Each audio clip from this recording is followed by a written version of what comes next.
Did you know there's a secret to making your code loop efficiently in C? Let's dive into the 3 essential types of loops every C programmer should know.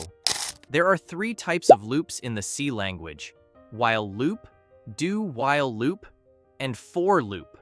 To write a while loop, type while, and then in brackets, the condition like a not equal to B, and then in curly brackets, the code you want to run.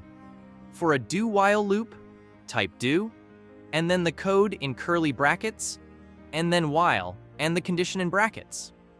In a do while loop, the code is executed no matter whether the condition is true or false, and then the condition is checked. If it is false, the code won't rerun.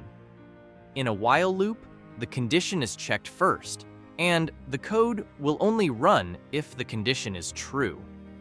Next comes the for loop, which gives us more control over the loop.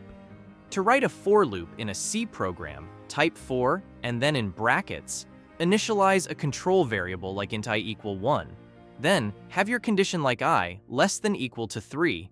And finally, increment or decrement the value of I after running the code once given in the body of the loop. For example, this code will print 1 to 3 in the terminal. First, I equal to 1 will be initialized, and then the condition is checked. I less than equal to 3. This condition is true, so 1 will be printed. Now, I will be incremented by 1, the condition rechecked, and 2 will be printed, and so on, until I becomes 4, making the condition false, exiting the loop. Want more tips on mastering C programming? Subscribe to my channel and hit the bell icon for updates. And follow me on Instagram for more insights and tutorials. Keep coding smarter, not harder.